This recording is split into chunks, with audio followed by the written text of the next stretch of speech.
Good evening, everybody. Mark's waving off the family. We just get started. It's always great when something always happens right when we hit the button. Are you live now? We're live, pal. Yes, I'm sorry. Can I do that again? Yes, we are. Do you ever have a Sid moment on here when you have someone on? What, man? Usually it's one of us. But welcome everyone to What's on Joe Mind. I am your sometimes genial host, Mike Irizarry. With me, of course, the honcho, Mark Weber. What's up? And Joe Colton is on assignment tonight. So in her place, we have brought in our neighbor to the north. You know him, you love him. YouTube personality and toy guru, Michael Mercy, is with us this evening. Hi, everyone. 1 out of 2 ain't bad as far as the you know him, you love him. Everybody, thanks, Mike and Mark, for having me on What's on Joe Mind. And it was great to chat with you, Mike, a while back. Boy, does time ever fly. It feels like that was just a few months ago. It felt like either a couple of weeks or 6 years. I'm not sure which. It was a while ago, and I still want that pressing question answered. What's on Joe Mind? Other than Beachhead. We still haven't figured that out. That's as close as we've come.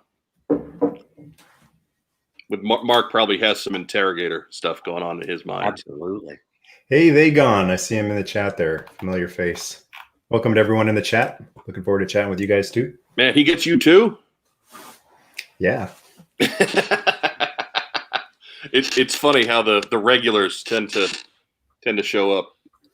But so it's a big week in general. We are in the midst of Hasbro PulseCon, I guess you could say. The actual event hasn't started yet, but we've already had our fill of online fracas resulting from the attempted purchase of whatever exclusives you might have wanted to get to. And, some folks have had great success getting what they wanted, and other folks have not had great success. But almost to be expected with as many people as are going for that sort of thing. We'll start with you, Mark Weber. What were you after out of this year's PulseCon exclusives, and did you land it? Yeah, I mean, I don't collect that many things, Joe, and some Transformers. So I was only after really the Cobra Commander.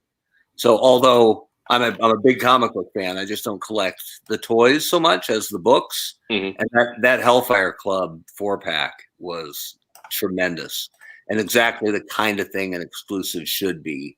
The kind of characters that might not come out at mass retail, but they'll make them all available in some really slick packaging. So I think that was my favorite exclusive available today. But the only one I was really after was the Cobra Commander, and that was painless, really. I was ready for it to be worse, but with a limit of one and them adding a CAPTCHA to the front of it to try to fend off some bots, or at least slow them down, it was seamless for me. It really was painless, and I was pretty happy about it. Just makes you wonder if Target is taking notes there, right? Right? I hope so. Maybe they talk. Michael, how about you, man? You have any luck?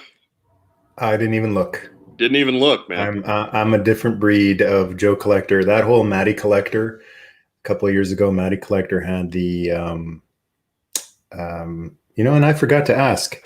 Can you hear me blowing on my mic there? Yeah. Okay, yeah. I don't want to be talking into this thing the whole time, and it turns out it was my laptop mic. But the Matty Collector, Masters of the Universe Classics thing, where they did the sale every month at noon. Mm-hmm. I did that for years, and I'm burned out on the whole order things online, like at the stroke of midnight or whatever. I hated doing that. It was a real giant pain in the butt. I don't look back on it with fond memories like, oh, the time I got Fisto, by hitting refresh 80 times in 20 seconds and trying to. No, I didn't even look. That's why I'm looking forward to being on tonight's show and just getting like a first time reaction to this stuff. I don't know what was on the site, what the exclusives were. I didn't look at any of that stuff. I don't care. I never do care. I never look at it. I see so many people have so much disappointment for that stuff. And I just go back to the Matty Collector thing and think that really sucked the fun out of my collecting experience. And I was happy to get the stuff. Mm-hmm. Don't get me wrong, but there's like a negative experience to it too. And, you know, and I know that stuff really went up in value. The stuff goes up in value if you can't get it. And that kind of sucks that you have to jump through that hoop. But I never want to do it again. You know, that's where I'm at. Like, I'm done with the everybody rush, because like Black Friday sales and stuff, no way. I'd rather pay triple the price and just mosey in, buy it, mosey out, rather than fight in a line or even like a internet line. I'm just done with that stuff. So that's my perspective. Yeah, no, you're absolutely right on the Black Friday stuff. I don't go anywhere near a retail outlet unless I've got to work at one. I don't go anywhere near that whole week. Yeah. But and I remember you saying you did have retail experience. Did you ever have to work a Black Friday? Oh yeah. Oh, many, including for Target and for Dick's Sporting Goods and other just large retail.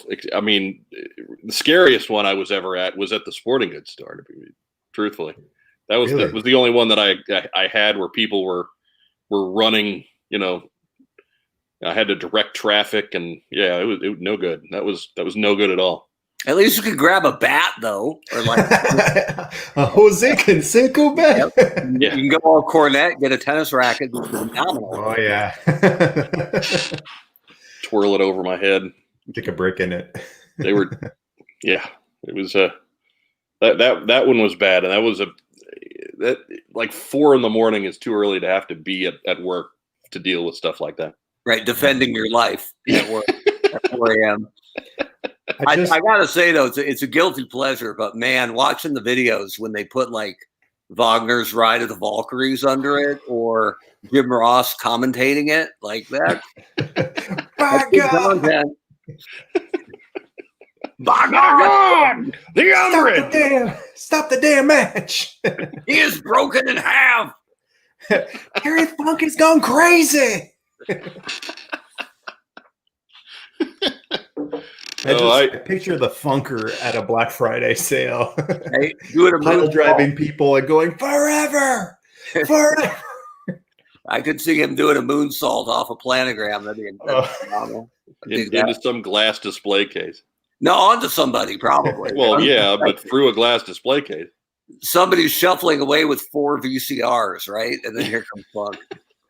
Yeah, Matt Rubin is concurring. Matty Collector sucked. Yeah. I'm not sure that qualifies as a hot take, right? Like, yeah, that red screen of death sucked. Aaron Stone was hot. So you guys fill me in. How is, because I've heard complaining, but how is ordering today? Because I haven't done anything like that in ages. Are the systems now? It's tough for me to gauge. I was a premium member because I figured I would sign up. I would get enough directly from Pulse to justify paying for shipping with the service. So for me, I ordered it on Tuesday. It was no problem because nobody was ordering it on Tuesday. So I don't have an accurate gauge of how that went myself. So anyone in the chat want to let us know? Yeah, I have a feeling that it's going to be like most of these other experiences, and that the folks that got through and got their product had no problem, but the ones that did not are squeaky wheels, and there's just too many squeaky wheels. I mean, it was available for quite some time, though, I think. It wasn't like a 5-minute sellout or anything. So, and I think something that's lost a little bit is the perspective. In a normal year, this is a Comic-Con exclusive. And you have to go to San Diego to get it, or they randomly release some later on, but usually without a date or a time. So you're constantly going back to the website. And even if you get it, you're tired at the end of that process. So, if it was cumbersome on any level, it was still easier than it probably would have been in a normal year. So there we go. There's our eyewitness account from Matt Rubin. I still saw Snake Supreme Cobra Commander available a couple hours ago. And the prevailing thought is that they're doing a second run on the production because your shipping for you, Mike, for you premium members, you're getting yours a lot earlier than the people who order today. Like my shipping is next March. Can't get the swell off. Yeah. Yeah. Yours is shipping now, right, Mike? What's that now? Isn't your Commander shipping now? You know, I didn't even check. I saw I got the confirmation email, and that was I still haven't opened that email yet. That's the scuttle online, is that the premium people are getting theirs shipped now, and the people who ordered today, who are non-premium members, will get it in several months. So I'm not complaining about that. If you're paying to be a premium member, you should be getting some benefits that the bourgeois, the Morlocks are not privy to. I'll take a look at that. You guys answer. I was surprised that there was no love for the Quintessons, Mark. You worked on the Transformer line. There's no love for the Quintessons? Here's my bit. Yeah, and it's the same for Joe too, as a guy, has been a guy who worked on both of those lines. As funky as the Quintessons are, and the fact that they've never really been done well this far into the brand, what made Transformers and Joe awesome in their heyday was all the new characters every year. And the idea that you have to drill down so deep to remake anything classic rather than digging into what actually made the brands really awesome was all the innovation and all the new characters every year. So I think brands in general, nostalgia brands, get a little stuck in their own nostalgia. And I think the grown-up kids like us would welcome new characters, well thought out designs, as much as a perfectly accurate Mirage done up, for today, or Gung Ho or Tripwire or whoever. I just think they are a little lost and reliant on the nostalgia crutch. Not that I would wash it all away, but it just feels like there's so little newness that it's a bit of a frustration for me as a collector. I think the key is, for me, unfinished business. And I know a lot of people that I interact with, a lot of friends are the same way. We've just got this itch that we want scratched. We call it unfinished business. And the Quintesson in Transformers is a total piece of unfinished business because they never made them back in the day. It's like when RC first came out for whatever that line was a couple of years ago, the really anime accurate RC. Mm-hmm. A lot of people were very happy with that because that was unfinished business. We've got this thing that feels like we want, that big shipment or that big stock of mask toys that was just discovered in Chile.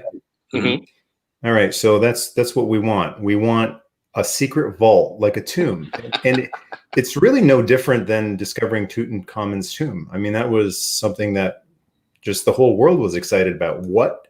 There's this tomb that's untouched by Tomb Raiders. This is incredible. So that big cachet of mint in box stuff in Chile found, that's what we want. We want, when we see Super 7 vintage style Masters of the Universe figures, we don't think, or a lot of us, don't look at that and go, oh, imitation. A lot of us go, oh, was that made back in 86 or 87 and just pushed away somewhere in a warehouse in Chile and now discovered? That's what we want. Something that feels like it was made back then. And it doesn't have all of the stench of modern day. Got to have a little of this, got to have a little of that, got to make all these people feel included, and whatever, got to put purple in there, or got to make it all white, because whatever stupid reasons. I think the new Origins, He-Man Origins figures, by using the original packaging, how many people see that and don't just love the figures, but they love the packaging. Mm-hmm. That's what takes them back. That's what makes them feel like this is unfinished business and it's old stock that never got released, because a lot of these lines feel like they were cut short. Same with the G.I. Joe retro line, right? Using that original card art, even if they've tweaked this and that and changed the packaging a little bit, seeing that original card art instead of the Pursuit of Cobra blues style, different style of artwork. Mm-hmm. That's what I really love. Things that feel like they should have come out back then and just are true. You know, like I look at Marvel Legends and I don't feel like they're unfinished business. I feel like they are total, really awesome looking, super detailed toys, but they're modern. They're modern articulation, modern looks to them, modern everything. Whereas I look at Origins and I go, oh, if Mattel just had a few more years of He-Man back then.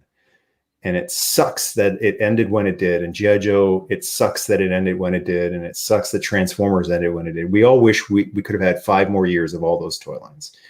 I feel like if He-Man had gone a few more years, if we had seen a 1990 He-Man line, that's what they would have looked like. Elbow joints, knee joints, the Origins line. I got to agree with the RC comment. That was a great figure. Whoever made that figure, I hope he got a big raise, man. Oh, he got fired. He was firing on all cylinders. Let's be serious. No, they were firing him because that's how it goes. He's working for Jazzwares now. But anyway, tip of the hat to whoever that was. Or perhaps he's on the podcast right now. Possible. Oh, altogether possible. Yeah. I stand corrected. But was I not right? No, you were half right. You were half right. Yeah, that was a great figure. I didn't know that, but that was a fantastic figure. Unfinished business. You were good all the way up to Jazzwares. That was that's why I thought you were in on the joke until you said Jazzwares. Like, wait a minute, he doesn't actually know. I thought you caught that one. Thought you were on. Jazzwares a little too Florida for me. Not quite ready. That's really interesting. Then you designed RC. Did you have any? Go ahead. I was just going to say, I want to be careful. I wasn't the designer. I was the marketer. So I was the guy who was coming up with the ideas that then partnered with the designer to make the toy.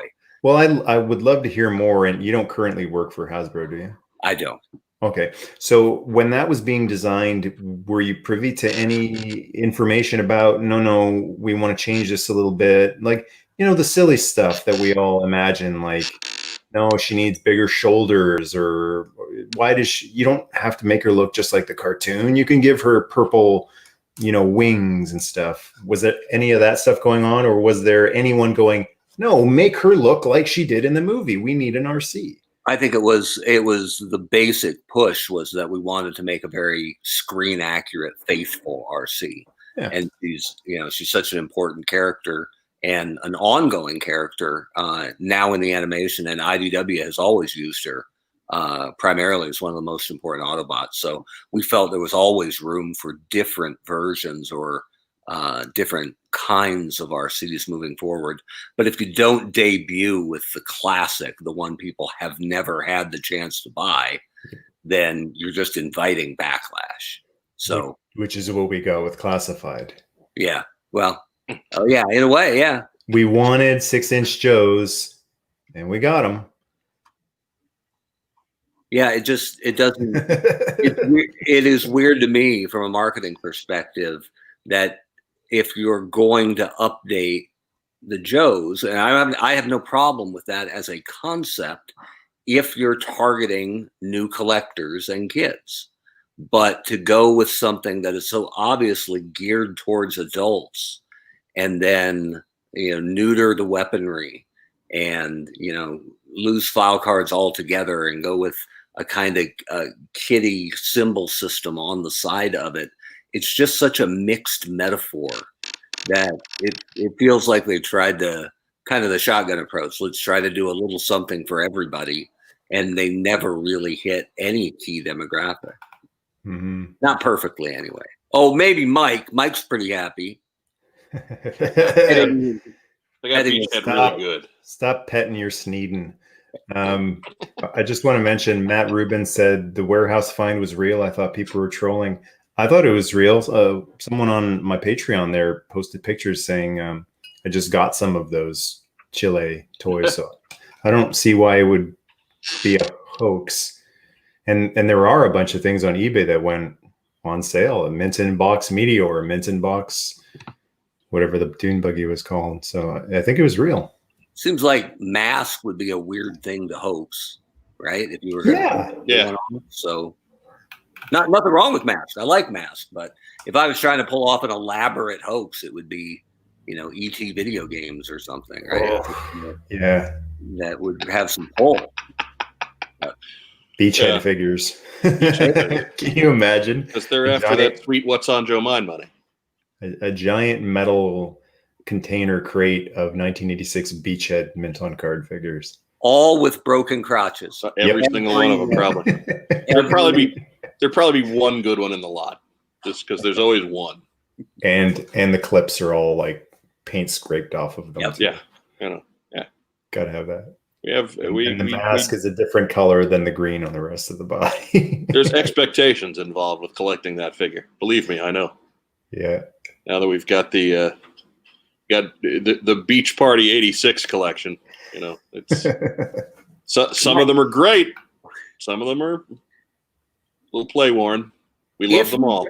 If you got, let's say a couple years from now, 86 Beachheads on a shelf, so it was truly Beach Party '86. Is that the cutoff? Would you be like, if someone offered you the 87th, would you be like, nah, I'm good? There's no cutoff.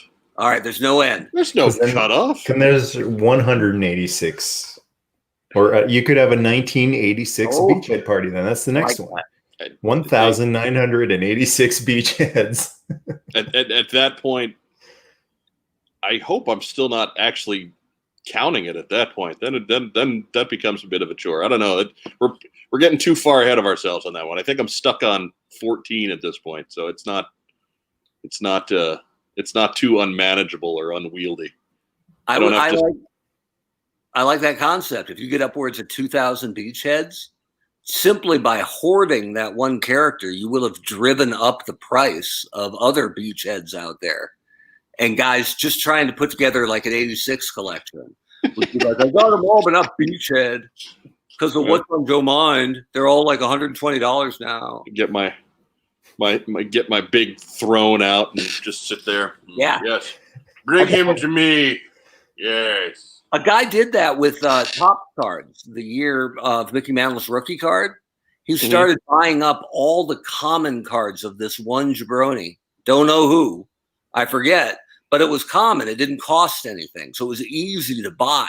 And he hoarded enough of them that people were having an amazingly hard time putting together a complete set of Mickey Mantle's rookie year of the whole run, because nobody could find the Joe Slobotnik card. this guy who had like 18,000 of them. Dave, for wrestling fans, the David Isley of baseball. That's it. Right? He had every Barry Horowitz card. You guys, I've been watching. I am impressed by the Joe Slobotnik shout. That is an obscure reference from Peanuts. Yeah, that is Charlie Brown's favorite ball player. And he got brought up. Once in the 1960s. Yeah, and he sucked just like Charlie Brown on the base. Yeah. Oh my God, Joe Slobotnik. Oh wow. Whoever had that in their Super Bowl Squares What's on Joe Mind game just made out big. Oh my God, Rob's probably losing his mind. Mike, I'm sorry we cut you off there. What were you saying? I have no idea, but when are we going to get a crystal ball retro as well as classified figure? I think you can still get the 1987 crystal ball at Walmart's if you look hard enough. You guys had to do that, the same thing I did, right? When you were a kid, you're going past all the crystal balls looking for anybody else. I got hypnotized moving them around, though. Like I was pushing them, and then they were coming back and swinging, and then the thing started spinning, and I just kind of like, before I knew it, my mom was like, "Hey, it's time to go. You've been here 4 hours." That might have been some subliminal advertising they never got busted for. Yeah, and shortly after that, I started collecting My Little Pony, so there was something to that. There you go. Well, Prince Adam's got to ride something. I've never gotten into My Little Pony, but you got to wonder how many people would have if they had been successful with that crossover back in the 80s. They were going to try to do a G.I. Joe and My Little Pony crossover. Yeah, that one. What Buzz Dixon was talking about. He wanted to put the Shipwreck was, eh. They wanted to cross over in the My Little Pony movie. They wanted to have a scene where they, with all the other Marvel shows, a scene where they show up, this dimensional gate opens, and they show up and they implore Shipwreck for help, and Shipwreck's on leave that weekend. And he's been tipping a few back, and he just kind of stands there speechless, and they're like, forget it, he's not going to help us. And they go back through the door, and then the scene ends with Shipwreck looking at the bottle and throwing it over his shoulder. You think he's going to say, I got to quit drinking, but what he actually says is, I got to quit drinking cheap booze. He's got to upgrade. Get some Crown Royal here. Man, Mike, I know, Mike, you got a big beachhead collection. Mark, is there any figure or character that you have multiples of? Because that's like, yeah, there's some, like, I try to get 3. If it's a troop builder, I've always tried to get 3 of that guy. Mm-hmm. So it felt more like a group rather than an individual. But there's nobody that other than like the original Cobras, because they were, as far as I knew, the only bad guys we were going to get.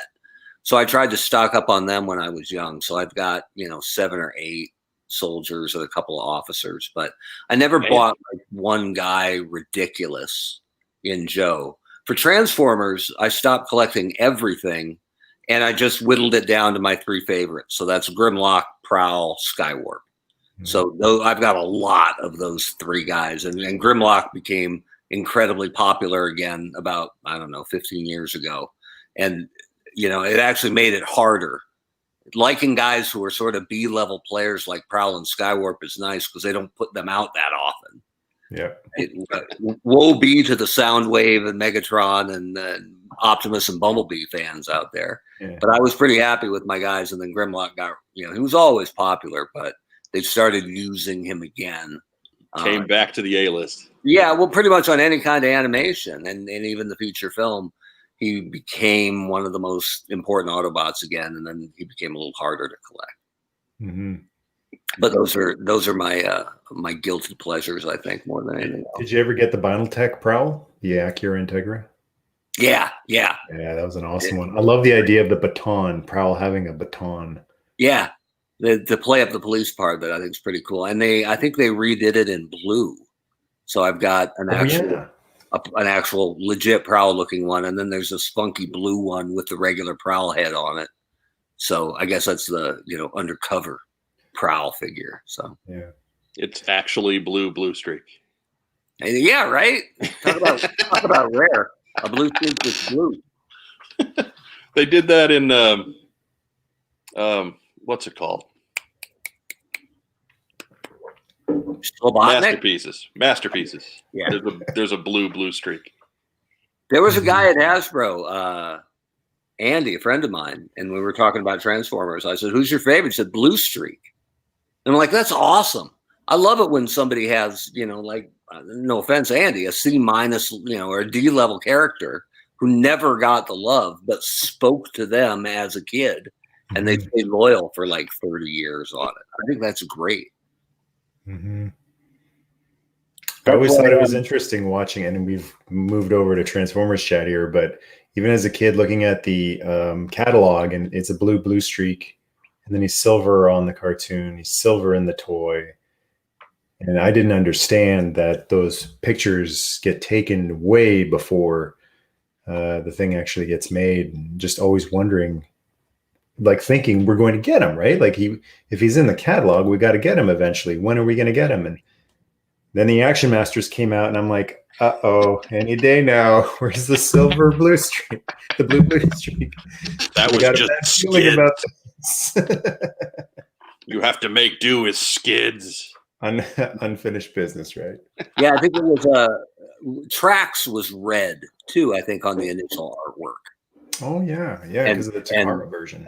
Eventually they came out with that, the red version of Trax gave them a different name. But again, that's some of that unfinished business that you're talking about, even when it's just, colors from a catalog. There's definitely, like you said, an itch there that they call that one road rage. Yeah, I think that's it. Has there ever been a G.I. Joe back scratcher? Because that would really help scratch literal itches. Right. They're licensing some weird stuff these days, so I wouldn't put it past them. I'm sure there was something back in the day. Who's someone who has claws in G.I. Joe? I'm thinking like Overlord, or is there someone? Well, Storm. Here's Storm a Shadow did. Storm Shadow, 1988 Storm Shadow. Yeah, he had that one. Release that so that you can actually scratch that itch. Now I know.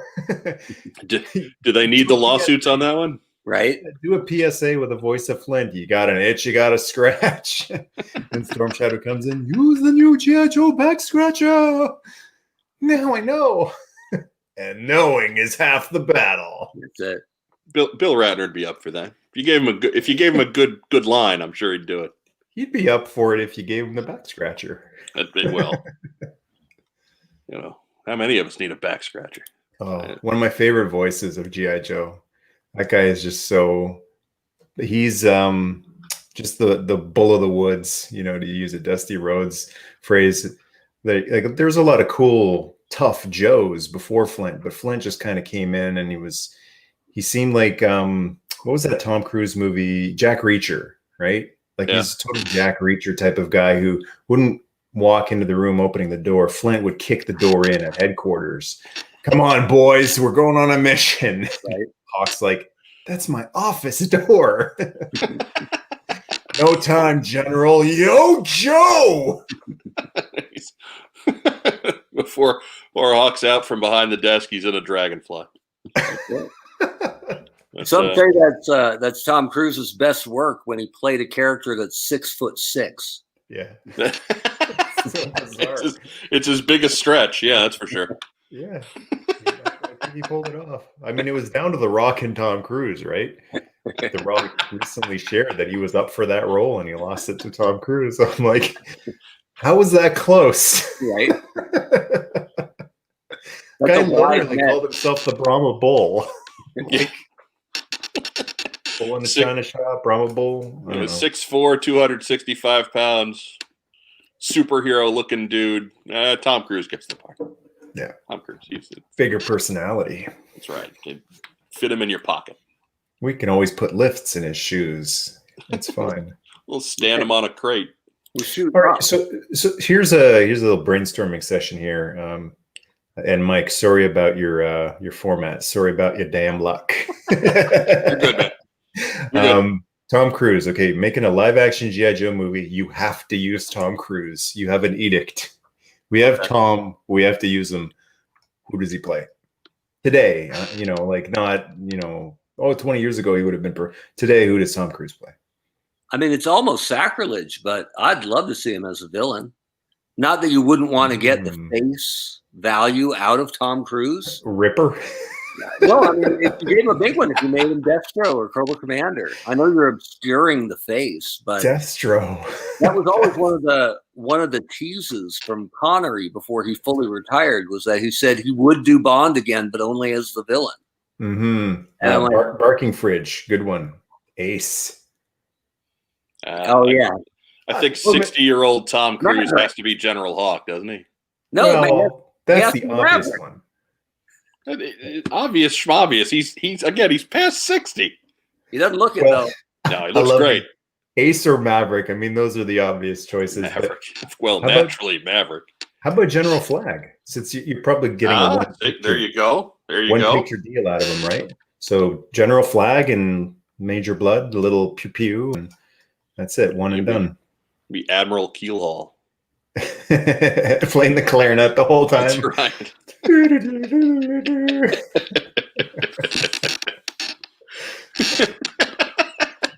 Just standing on the end of the deck between the nines. And all the jets are flying around him. Get out of the way. Launching into Woody Herman tune. Okay. They tell you now you have to cast Clint Eastwood. So you got Tom as Flag or Keelhaul. Who does Clint Eastwood play?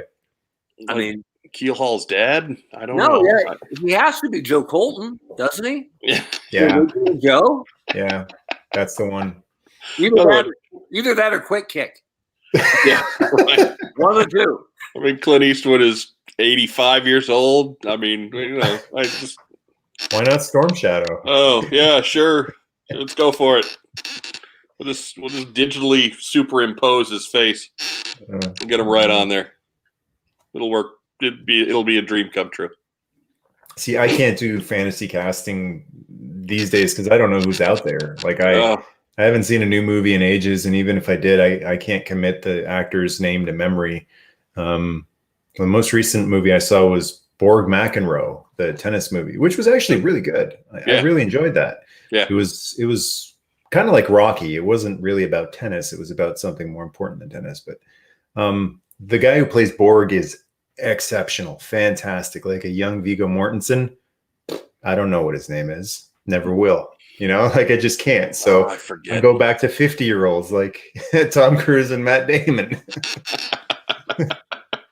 Joe Colton went and saw Borg McEnroe and she hated it, but everybody is entitled to the the right to be wrong. She's a big Star Trek fan, so I think she had unfair expectations. So am I. What? How does Star Trek have anything? There were no Borg in that movie. Oh. No. Okay. Yeah. Well, I'm on a time delay here in Canada. I just got the joke. There you go. It'll bounce around. It'll get to you. Okay. Yeah. I was gonna my wife was asking, so what's this movie about? Borg versus McEnroe, and I said, well, it's John McEnroe against the Borg. I might take McEnroe in the points. I was about to tell you, I would too, right? I think I'd watch that movie. I think I'd watch that. Assimilate him, and Johnny Mac is like, you cannot be serious. Just give him this slew of wooden rackets to crack on the Borg. They try to whatever the thing is, this Borg Spidey thing where they get you, and he dodges it, and they get him, but he's like, you did not get me. You cannot be. And he's assimilating into Borgness. No. Oh, that's crazy. You're blind. Off. And the Borg are angry. Chill, man. Chill. Oh, Draws is a good one there. You have to have him in it. Any movie that's based on an old property, Tom Hardy has to be in it. So that's true. Who does Tom play? Tom could play anybody. I mean, that's the thing with him. Literally anybody. Yeah, that's a legitimate casting. Tom Hardy as Destro would be great. Yeah. Serpentor. Yeah. If you go with Serpentor, sure. Zartan would be good. Yeah. Yeah. We're thinking all the baddies. Or maybe just recast him as Bane. So he can do the voice again. Yeah. The guy could do Flint, Duke, Shipwreck. There is almost no Joe. He could do Quick Kick, and I wouldn't really laugh all that much at it. I'm okay. Sure, why not? Sure, he's bare-chested and barefoot in the Arctic. And he's good. He's good. He's fine. It's just a little chilly, darling. It's good. That hiss tank that they're riding under puts out a lot of heat. It's good. But anyways, coming up Friday and Saturday, tomorrow and the day after, for those of you playing along at home, is the rest of Hasbro PulseCon. We'll take a couple of minutes and go through the itinerary that they've got planned. Tomorrow, if you are tuning in, taking Friday off to watch Hasbro PulseCon.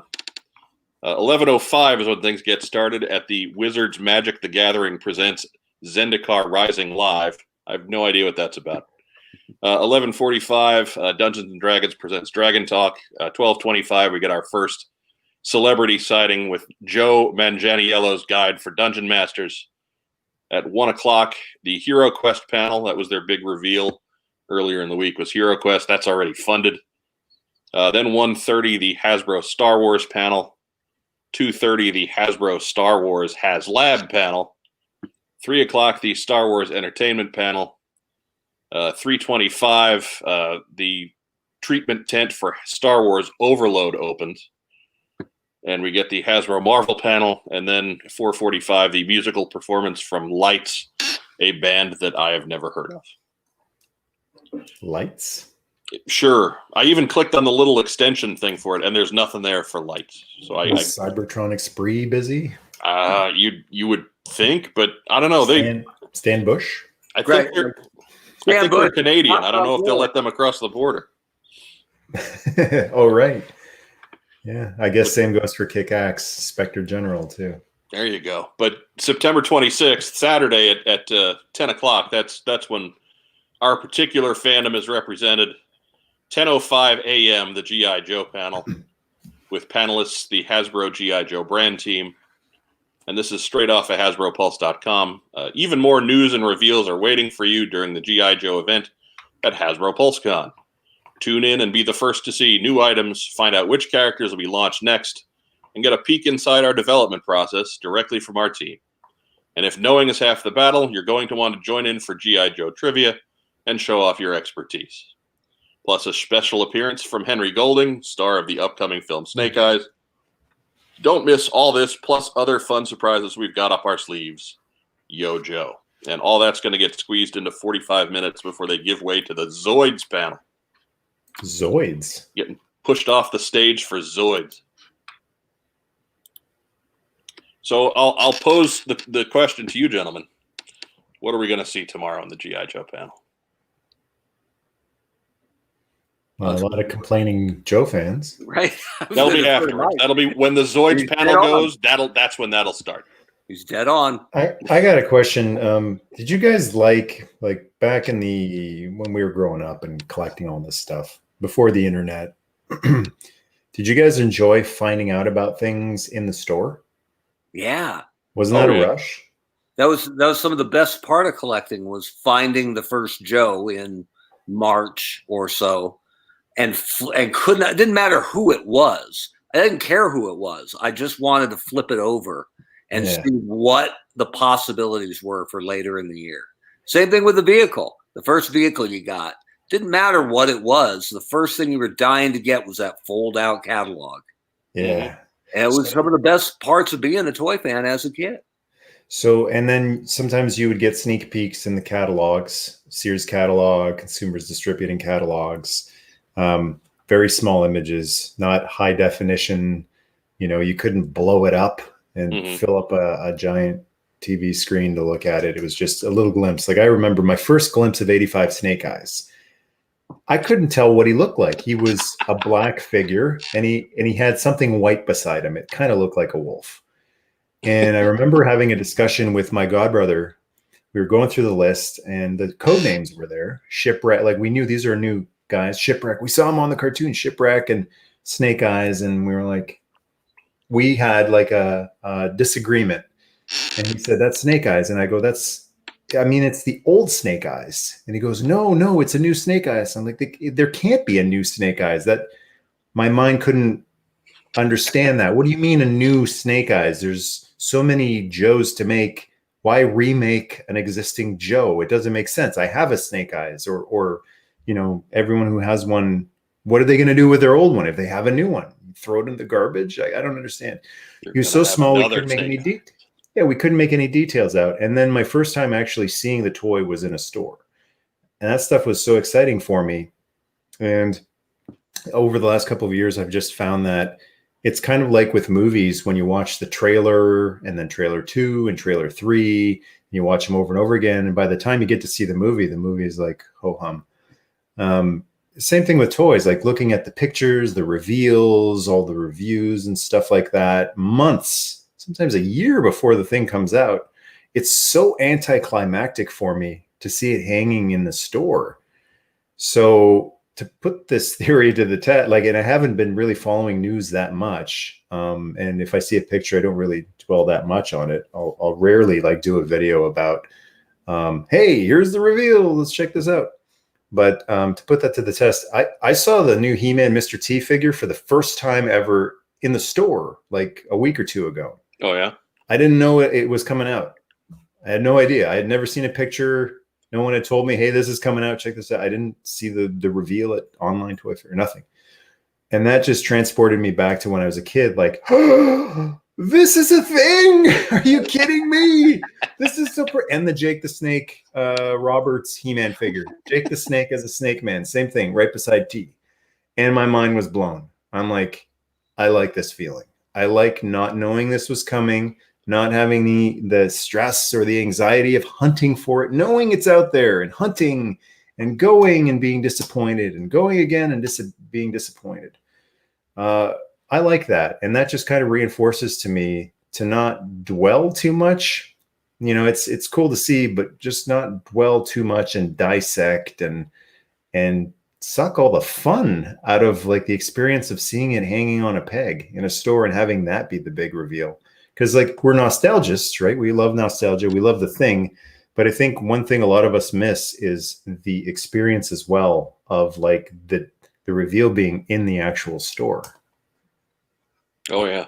Yeah. And a lot of times these days, the first look we get at something is a leaked photo out of a factory, and it's blurry or quickly snapped, or it's a bad image, and people, their first look at something, they go, well, it doesn't look very good, but how can you tell? Yeah, that's too desperate. We've gotten to the point where we're too desperate if we're like looking at leaked crappy pictures that have all sorts of other crap on them.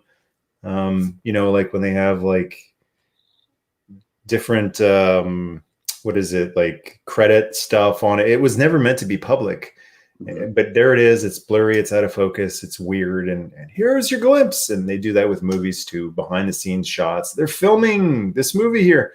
I don't want to see Christian Bale in his bat suit, half on, drinking a coffee and eating a bagel. Like screaming at a production assistant. Yeah, no, I said no, cream cheese. What are you doing? You'll never butter a bagel in this town again. I think there's something to that too, because one of the more popular videos we've done since we've made the jump over here to YouTube was the when we broke the news about the Target pre-sale. Now, mind you, it all went to crap the next day, but the day, like, kudos to Hasbro and Target for keeping a lid on that until the day before they were going to be sold, right? Mm-hmm. And I just, like, I remember I saw it pop up somewhere, and I sent a message out to Mark and to Joe, can you guys go in an hour? And they were like, sure, why not? Yeah. But it was like, that was the closest we've come to that, because you're right. So much of the time, the process gets so drawn out, and that was the first time that in a long time, and it'll probably be the last time in a long time, where we got to just say, hey, look, this is going to happen, and this is going to happen like in 8 hours. Yeah, fine once in a while is fine, but if I were to do that every 4 days, every 3 days, I would be miserable. Like I would just be, all right, here's the new news. Like, why bother? Nah, we pop on once a week. When it happens, we let it go, and then that was just a rare one-shot kind of opportunity. Yeah. But I'm ever since that T and Jake experience, I really want more of that. So I know it's pretty much impossible to let things fly under the radar these days, especially when you're on multiple social media platforms. But when you brand it as T and Jake, it makes it sound like you're setting it up for a sitcom. Now back to T and Jake. Well, T and the Snake would have been what it was called, and instead of a sitcom, it would have been like a buddy cop show, like Tag Team. I always wanted them, Jesse and Piper. I don't know if you guys know about the Roddy Piper and Jesse Ventura pilot episode. They were going to have a show called Tag Team. No. Okay. You don't know about this? No. Okay. So Roddy Piper and Jesse Ventura were going to do a show. They did a pilot. It's out there. I've seen it, parts of it anyway. I think the whole episode's out there. And I think they're former wrestlers turned cops or bounty hunters or something. It's something like that. Like they're crime fighters and they're former so they were wrestlers on the show, I'm pretty sure. And so I wanted them, like if they were in a fight scene, I wanted them. I can't remember. Grabbing the pen to write down to look this up for later. Don't but go on. Looking for paper at the back of your hand works fine. This is important.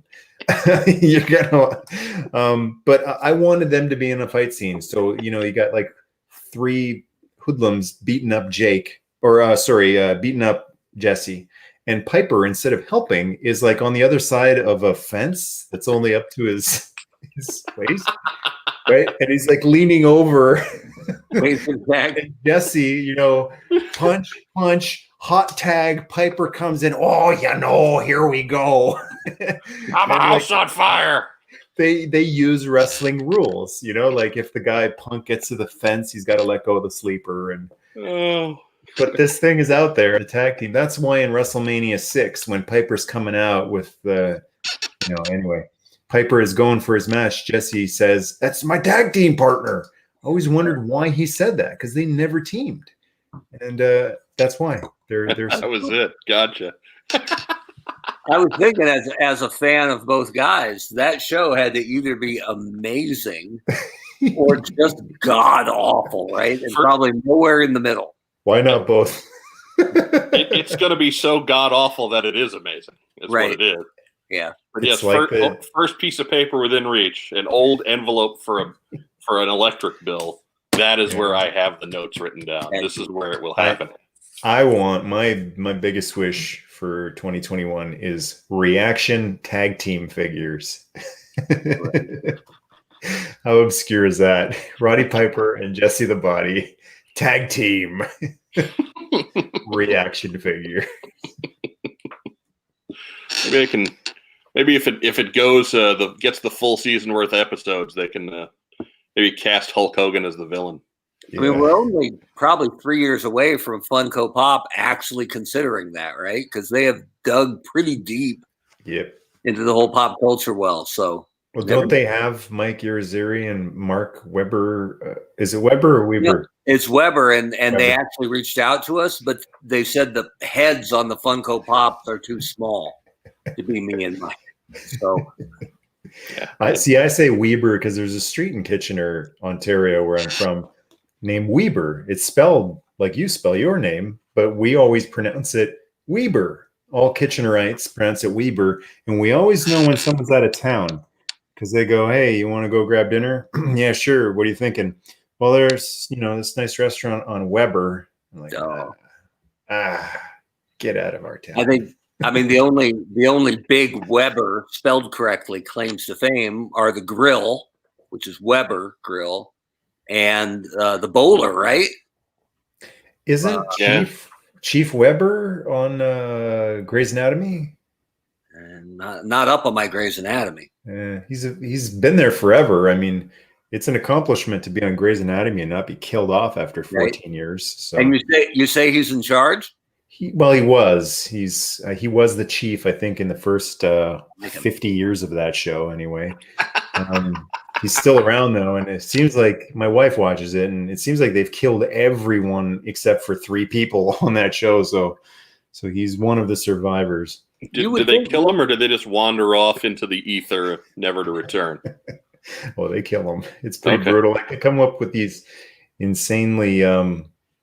Really intricate deaths for a lot of these characters who, anyway, it just seems like there's some drama, and they get the what was it, Professor Arturo send off from Sliders. And you think you're a big deal, eh? They work in a hospital though, right? You would think they could save a few of these people. Yeah. Bad luck. No kidding. Bad luck. We're all out of bandages. But yeah, the What's on Joe Mind Pops, we're in discussion. We're in discussion. We'll see if that comes to pass, because it'll get done.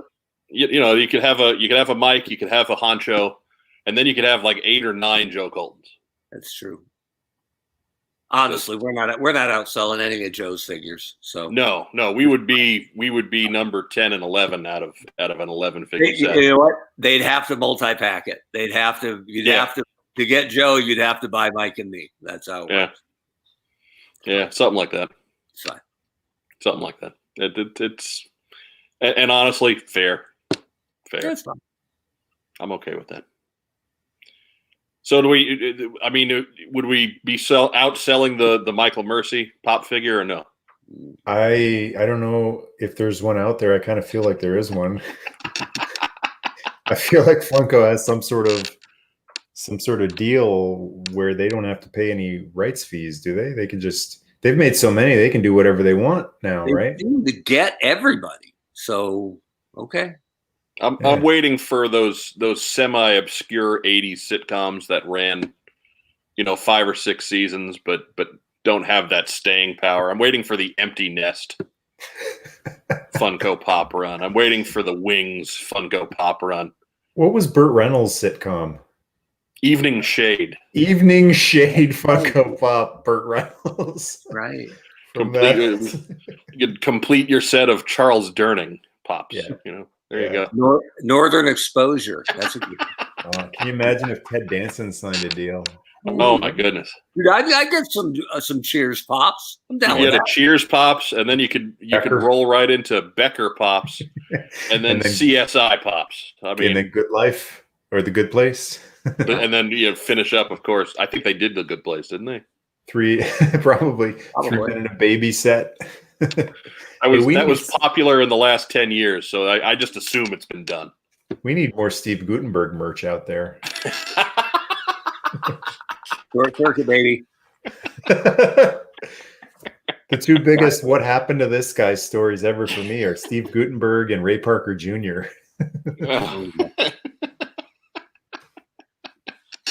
Ray Parker Jr. Well, that's what happens when you pursue foolish lawsuits. That's the Ray Parker Jr. story. Well, years ago, like when I was in university still, and I wanted to do a documentary called Finding Ray Parker Jr. because there were like a couple of other documentaries that were kind of serious called Finding This and Finding That, right? And I wanted to do Finding Ray Parker Jr. because it was important to me. Like, what happened to this guy who made one of the coolest songs ever and just disappeared? And I always wondered what happened to this guy. And then just recently I saw an interview with him on YouTube somewhere, and he's been interviewed for Ghostbusters stuff recently. And he's fine. He's happy. He's a dude. It's like they didn't find him behind a waterfall in deepest, darkest, Africa or anything next to Hakeem. Like I'm just chilling, man. I'm just sitting here. Didn't he go back to the Commodores for a while? I don't remember. I don't know. Yeah, I don't know. I read it once, but it was unremarkable, so I've kind of forgotten it. I always wished he would have done some sort of team up with Huey Lewis and buried that hatchet. Right. Didn't they kick Ole out of the Commodores to make room for Ray Parker Jr.? No, that was the Horsemen. Oh. And Lex Luger. I think I'm confused. Ironically, Ray Parker was a better worker than Lex Luger. Yeah. But you can never forget Lex Luger's contributions on the top 10 smash, The Night Shift.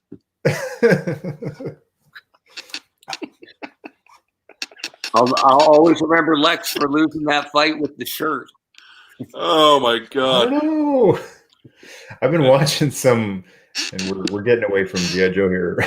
Yeah. Oh, you think we've just mashed up the Commodores and the Four Horsemen? You think we're a lot of people like Lex Luger has the reputation he has these days, but I remember him being really awesome when I first started watching NWA, which was '89. And I thought, well, this guy's really good. This is before I knew about work rate and all that stuff. And I thought, this guy's really intense and he's a pretty good talker and he's pretty good. And then it kind of went all downhill when he went to WWF from there and then came back. But now watching some old NWA on the network, World Championship Wrestling from 1988, this guy was great. Like, he if something had happened to him like Magnum TA, we would be remembering Luger as one of the other huge what if stories. Like, he had so much potential. But yeah, Lex Luger, later years, I'll never give it a second look. But those early years, the stuff with Flair, fantastic. Yeah, no, he was a heck of a worker early in his career when he felt like keeping up with the narrative. Mm-hmm. But then he decided he was big and kind of got away from that. Jericho said in his book that he would get extra promo class time or promo, practice time by booking next to Luger's slot, because Luger would never show up to work on promos. And the rare time when he asked him, "Hey, I'm booking and taking your time. Is that okay? I don't want to step on any toes." Luger said, "No, usually I'll just do a double tanning session." Okay. And I'm like, it's the most Luger thing ever to say. Yeah. Yeah, it's really your tan that used to work. You guys remember the Starrcade '88 main event where they stopped the match because of the gusher, which was like two trickles. Yeah. Can you imagine what Flair must have felt like in there? It's like, oh man. I think Cornette said about that Lex had never cut himself before. He had earlier in the year, which is another one I just watched, when Barry turns on him, he gets put into the post. Oh, and he saws on himself, and he bleeds more in that match where Barry turns on him than he does at Starrcade. Oh, so he's got a trickle at Starrcade, and it was just, you got to wonder how, like, why didn't Ole jump in the ring with an axe? Let me show you how it's done, young buck. Ole strikes me as the kind of guy who would have an axe on him or nearby. In his pants. Somewhere in his ring gear. He has a switch axe. The Rock. That was a new one. I heard the wrestlers calling him The Rock. I never knew Ole had that as a nickname for a cup of coffee, but The Rock Ole Anderson. I'm like, what? If you smell what Ole Anderson is cooking. Polish sausage, okay? The most from Minnesota man in the history of Minnesota. Yep. From Minnesota, obviously, The Rock, Ole Anderson. I love Gary Michael Capetta. Beasley voice is. So, getting back to PulseCon Day 2. Yep. Oh, yeah. Pulse what? G.I. Joe Battle at 10:05, where we just read that off. I'm not going back for it. Hey, 10:50 like is that. Zoids. Just want to point out Joel's Rock Rogowski. All right. Back to JoeCon. Oh, Zoids Battle at 10:50. So Dave Tree will be watching that one. 11:10 a.m. is the Transformers Entertainment panel. Then 11:40 is Transformers War for Cybertron Kingdom toy reveal. 12:30 might be kind of interesting. That's the voices that inspired generations of Transformers fans. That's a panel with Peter Cullen and Frank Welker. Oh, cool. So that'll be cool. Then followed up by the natural. That's a natural lead-in for Tenacious D at 1:30. What? Then the Ghostbusters panel at 1:50. Hasbro Power Rangers at 3 p.m. I just had an idea. Speaking of Tenacious D, G.I. Joe live action movie, Tenacious D. So Kyle Gass is his name, I think, and Jack Black as Dusty and Footloose. Now all we have to decide is who's who. Who's who? Whoever can grow a mustache first is Footloose. So it'll probably be Jack Black as Footloose, but we'll be fair about it and let them figure it out themselves.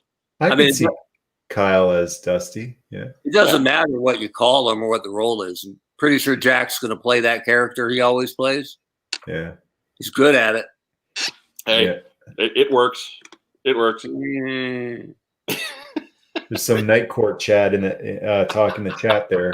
I didn't know John Larroquette was 6'4". Yeah, he's a big dude. He's tall. Then we get 3:45 p.m. Power Rangers Entertainment, and then we're going to wind it up at 4:30 with Fallout Boy. Oh. So I'm sure if you're there for all kinds of toy stuff, you'll be sticking around to hear Fallout Boy at 4:30. Those 30 and 40-year-old dudes.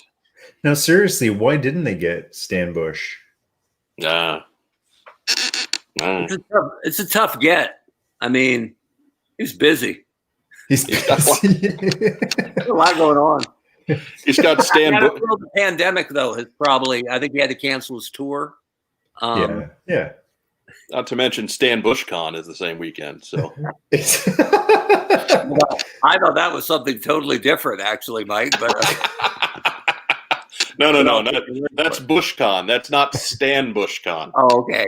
That's different. Those are different. Very things. Careful with that on your internet browser. Well, I mean, one of them is for Stan Bush, and the other one is for yard shrubbery.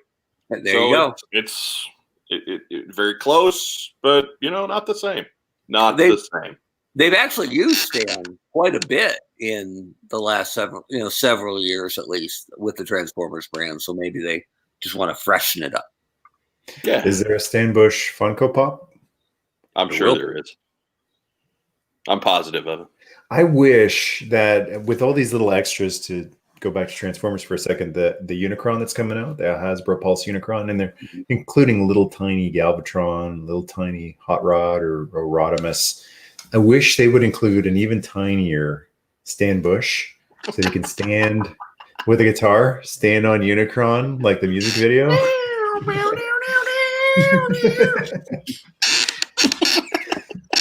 That's as much as my register will let me get into the beginning of Dare. It's not bad. We got there. We needed to. Okay. So we are past the glorious 1 hour mark, which means we got to start bringing this into the station. Here's a final note on Stan BushCon. Hello. That's not it. That's not it. I think that was it. Don't they call that the TouchCon? No, that's not right either. man. And one thing that we always do try to do on our show is shout outs. We want to give our props and our recognition to the folks who mean the most to us this week, or folks that went above and beyond, or what have you. Whoever you're thinking about, that's who gets shout outs. Yeah, Stan Bush, love you. We will let the honcho go first. Mark Weber, your shout outs. I want to give a shout out to Emily at Network. It's NTWRK, if you're wondering how to spell it without vowels. Uh-oh. And she writes and says, pre-orders for G.I. Joe Cobra Commander were initially quoted to ship during the month of September. Please know we are working to have your order shipped as soon as possible.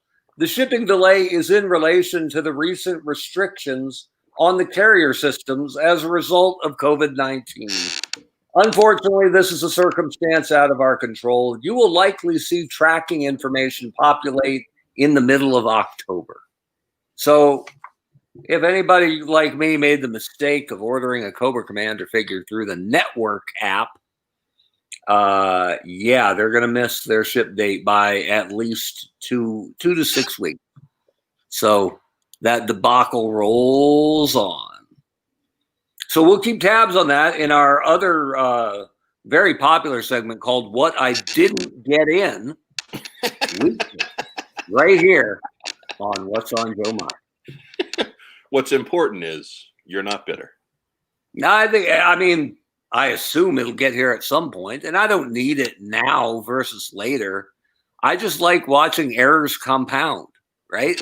It's a good bit. Momentum is a fantastic device for comedy. What's the opposite of momentum? Is it no momentum? Because honestly, Network just killing it. Just killing it. If nothing else, you got to give them points for consistency. Look, hey, at least they sent you an email here and let you know. No, this was the second response. The first response, the guy didn't even answer the question. So I got tracked there. Mike, you're going to witness that for me. I tried to find a positive bit in that, right? You heard me, right? No. Okay. Yeah. That's my shout out. That's all. No good ones. Just Emily at Network. That's Emily at the Network. I appreciate you getting back to me and telling me you guys screwed up again. Goodness. Michael, you're our guest today. Do you have any shout-outs? I've got some shout-outs to everyone who joined us in the chat there. Theygon, Nyquist75, Matt Rubin, Renegade Biker. Who else was in here? Fulton Ansley Project, Rob Irizarry. Coincidence? I think not. No. He's been stalking Mike for a long time. Yeah. We're going to get him out of there. And anyone else draws? Anyone else I've missed there in the chat? Upwards of 4 decades now. I can't seem to shake that guy. Man. Thanks for hanging out with us. I want to give a shout out to Mike Irizarry. Right there in the top left corner. Great chatting with you again. I'd like to give a shout out to guess who else? Adam Hurt for this awesome mug. I thought you were going to say from Memphis, Tennessee, which has allowed me to rock and roll tonight. Thank you, Adam. Thank you, Mark Weber. It was awesome to chat with you tonight too. And a huge shout out to everyone over on the Patreon tribe. Lots of great friends, good brothers and sisters on there too.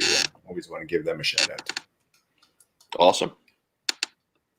What about you, Mike? Well, and there, just to throw, Rob was here first. That's a good point. I've moved away several times now, so clearly I am not doing any stalking. I am trying to get as far away as possible. It's not called stalking anymore. It's called stanning. Okay. Which kind of goes back to Stan Con. I'm gonna also give a shout out to Stan Bush.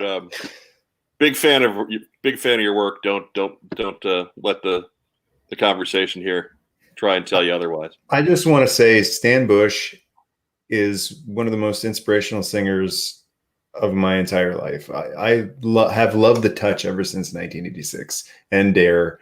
And, it's a song that I can always put on to just lift my spirits. I think he's an incredibly inspirational musician. I think he's an awesome human being.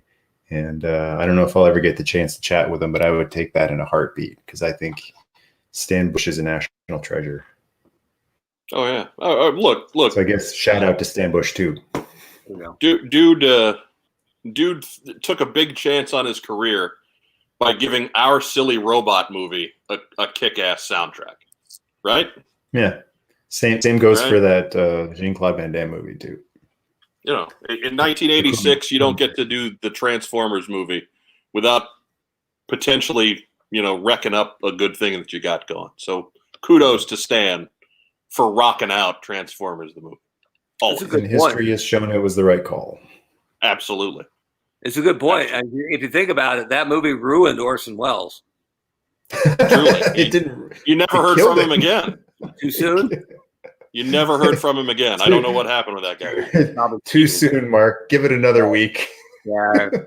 We'll try it again next week. He wasn't even doing those wine commercials after that. It was terrible. Yeah, the French. Tune in next week on What's on Joe Mind when I rip Orson Welles and the network again. And we do another mashup of the Commodores and the Four Horsemen. I ripped Ole Anderson, Joe Slobotnik, Orson Welles on the network. Please refer to him as The Rock Ole Anderson from now on. The Rock Ole Anderson, yeah. The Rock Ole Anderson. But my shout-outs, of course, Rack Time Rob, the official fourth man of the What's on Joe Mind team. Ole! We have to give a shout-out to Joe Colton in absence. Joe Colton will be back next week to hopefully restore order. To our good friend, Mary Mercenary, who's just having a tough week out there. We give a shout-out to Mary because she needs some lifting up. And to our other good friend who is normally in our chat room, Diana Davis, who is knocked out with some last-minute medical issues tonight. And so hopefully a quick recovery for Diana so that she's back with us again next week as well. As I kill the room. And a big shout-out to Mike for joining us on the show tonight. And no problem. And it's not killing the room. You know what? Let's just thank you, but let's take a moment and just send some positive thoughts, prayers, whatever you want to send, well wishes for her to, get better. But yeah, guys, thanks. This has been a blast. And like I said, thanks for the format, but this is your format. It's about how it goes, man. That's what we do with it. I tell you, man, I got co-hosts who get a little antsy when I don't send a format. So yeah, I prefer to do it this way. It's fun to go off on tangents and stuff because that's how you get the Commodores and the Four Horsemen. That's what I'm talking about. And the Rock Ole Anderson. Lex Luger, the Rock Ole Anderson, Ray Parker Jr. Tom Cruise Tom Cruise are your NWA Four Horsemen. Absolutely. Tenacious D as Dusty and Footloose. Dusty and Footloose. Didn't even talk about we didn't even talk about Lionel Richie splitting from the group. Oh. You know? Lionel Richie as Alpine. Okay. Yeah. Got that mustache. It's perfect. No, Lionel Richie could walk up the walls. It's perfect for Alpine. Yeah. Yodeling? No, he's dancing on the ceiling. Hey-oh. Yeah. You get there. You got to go up the wall. Mountains don't have ceilings, though. Mountains are walls in a way. We'll be climbing on the ceiling. Let's get out of here before he sings some more. Right? So for our special guest host, Michael Mercy, for the honcho Mark Weber, I'm Mike Irizarry. From here at What's on Joe Mind, remember to exercise your freedom of choice by choosing to wear a mask and keep yourself out of harm's way. Remember, we're still in a pandemic, even though none of us want to be in a pandemic. Remember. Have a great rest of the evening. We'll talk to you next week, Thursday at 9. Be here or be square. Yo, Joe!